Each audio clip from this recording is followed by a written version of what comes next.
Hello मित्रांनो, स्वागत आहे तुमचं आपल्या चॅनलमध्ये. मित्रांनो, चॅनलला सबस्क्राईब केलं नसेल तर सबस्क्राईब करून घ्या. चला तर मग कथेला सुरुवात करूया. मित्रांनो, नाशिकच्या गावात होळी म्हणजे फक्त सण नव्हता, तो रंगांचा, हसण्याचा आणि दडलेल्या भावनांचा उत्साह होता. अंगणात मोठा ढीग करून होळी पेटवली होती. दुसऱ्या दिवशी सकाळपासून सगळीकडे गुलाल, पिचकाऱ्या आणि पाण्याचा धुराळा उडत होता. मी सकाळीच अंगणात आलो तेव्हा मामी अधीच तिथे उभी होती. पांढऱ्या साडीत केस मोकळे, चेहऱ्यावर हलकीशी स्मितरेषा. पांढऱ्या साडीवर पडणारे गुलाबी आणि पिवळे रंग तिच्या सौंदर्याला आणखी खुलावत होते. "काय रे, अजून रंग नाही लावलास कुणाला?" मामीने चिडवत विचारलं. मी हसत म्हणालो, "पहिला रंग खास व्यक्तीला लावायचा असतो." ती माझ्याकडे बघून थोडी लाजली. "असं? मग कोण आहे ती खास व्यक्ती?" मी काही बोललो नाही. हातात गुलाल घेतला आणि हळूच तिच्या गालावर हलका स्पर्श करत रंग लावला. त्या स्पर्शात काहीतरी वेगळं होतं. फक्त रंग नव्हता, एक हलकीशी थरारीची लहर होती. मामी काही क्षण स्थिर उभी राहिली. मग तिनेही माझ्या कपाळावर गुलाल लावला. "होळी आहे, सगळं माप असतं," ती हसत म्हणाली. आसपास सगळे खेळत होते, पण त्या क्षणी जणू काही वेळ थांबली होती. तिच्या डोळ्यात काहीतरी वेगळं चमकत होतं. कौतूहल, आपुलकी आणि थोडंसं गूढ. दुपारपर्यंत सगळे दमले. घरात फक्त आम्ही दोघंच राहिलो. बाहेर अजूनही ढोल ताशांचा आवाज येत होता.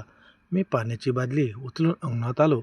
मामी मागून आली आणि अचानक पिचकारीने माझ्यावर पाणी उडवलं. "मामी!" मी हसत ओरडलो. ती खळखळून हसत पळू लागली. मी तिच्या मागे गेलो आणि शेवटी तिचा हात धरला. दोघेही क्षणभर शांत झालो. तिच्या ओल्या केसातून पाण्याचे थेंब गळत होते. चेहऱ्यावर रंगाची दळण होती. "सोडा ना," ती हलक्या आवाजात म्हणाली. पण तिच्या आवाजात पूर्ण विरोध नव्हता. "होळी आहे, आज सोडणार नाही," मी हसत म्हणालो. क्षणभर आमचे डोळे भिडले. त्या नजरेत काहीतरी न बोललेलं होतं. मी तिच्या कपाळावर पुन्हा हलकासा गुलाल लावला. ती डोळे मिटून उभी राहिली. घरात शांतता होती. बाहेरचा गोंगाट दूर वाटत होता. त्या रंगांच्या गोंधळात एक वेगळीच जवळीक निर्माण झाली होती. मर्यादा ओलांडणारी नव्हे, पण मनाच्या कुठेतरी हलकीशी धडक देणारी. ती हलगत मागे सरकली. "चल, आत जाऊया, नाहीतर कुणी पाहिलं तर," मी मान डोलावली. पण मनात एक प्रश्न होता. ही फक्त होळीची मस्ती होती का, की काहीतरी नवीन सुरू होण्याची चाहूल? त्या दिवशी संध्याकाळी आरशात स्वतःकडे पाहताना माझ्या गालावर अजूनही तिच्या हाताचा हलका स्पर्श जाणवत होता आणि मनात एकच विचार घोळत होता. होळीचे रंग धुतले जातील, पण आज उमटलेली भावना. संध्याकाळ झाली. गावात होळी दहनासाठी सगळे जमले. आकाश नारंगी गुलाबी रंगाने भरलं होतं. होळी पेटली आणि ज्वालांनी अंधार उजळून निघाला. मामी माझ्या शेजारी उभी होती. तिच्या चेहऱ्यावर अजूनही गुलालाची हलकी छटा होती. ज्वालांच्या प्रकाशात तिचे डोळे चमकत होते. "आज खूप मजा आली," ती हळू आवाजात म्हणाली. "हो, काही क्षण खास होते," मी उत्तर दिलं.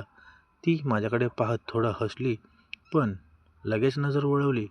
त्या नजरेत लाज होती, पण त्याहूनही जास्त काहीतरी अनामिक भाव. होळीच्या ज्वाला जशा उंचावत होत्या, तसं मनाचे विचारही उसळत होते. पण त्या ज्वालात जसं शेवटी राग होतात, तसं काही भावनांना मर्यादेतच ठेवणं गरजेचं असतं, हे दोघांनाही जाणवत होतं. कधीकधी काही क्षण फक्त आठवण म्हणून ठेवायची असतात, मामी शांतपणे म्हणाली. मी तिच्याकडे पाहिलं.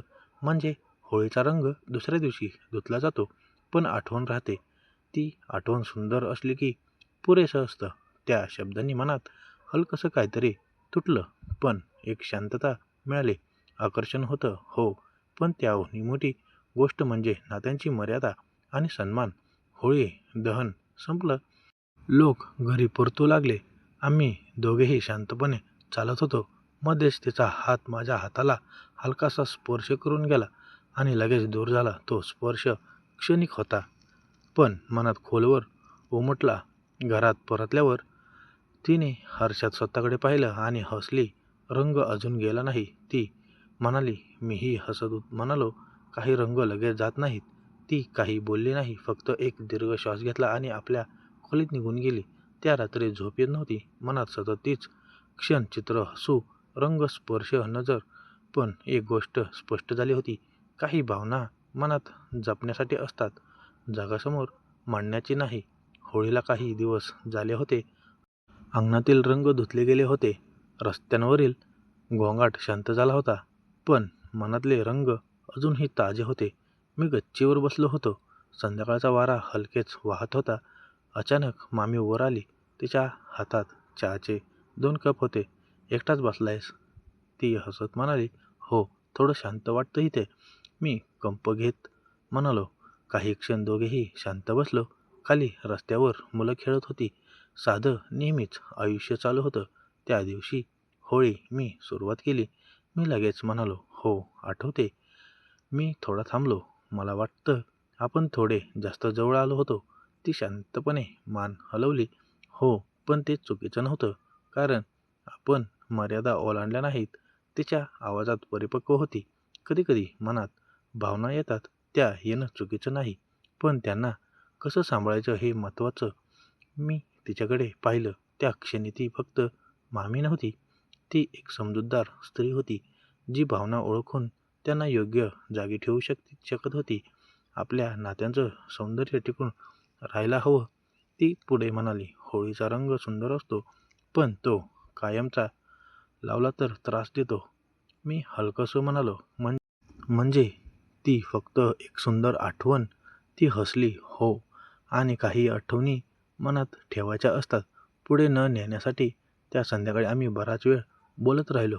सामान्य गोष्ट, घर, आयुष्य, स्वप्न, वातावरण पुन्हा साधं नैसर्गिक झालं.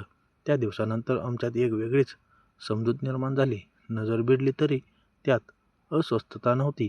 फक्त एक गुपित हसू होतं, जे दोघांनाच माहिती होतं. समाप्त. होळीचे रंग धुतले गेले. स्पर्शांची थरारक लहर शांत झाली. पण एक गोष्ट कायम राहिली, भावनांना मर्यादा घालण्याची ताकद. कारण खरं आकर्षण तेच असतं, जे मर्यादित राहूनही मनाला स्पर्श करतं. तर मित्रांनो, कशी वाटली आजची कथा? कमेंट करून सांगा आणि लाईक, शेअर, सबस्क्राईब करायला विसरू नका. भेटूया अशाच नवनवीन कथेमध्ये. तोपर्यंत ऐकत राहा आपल्या गप्पा गोष्टी मराठी स्टोरी चॅनल. धन्यवाद.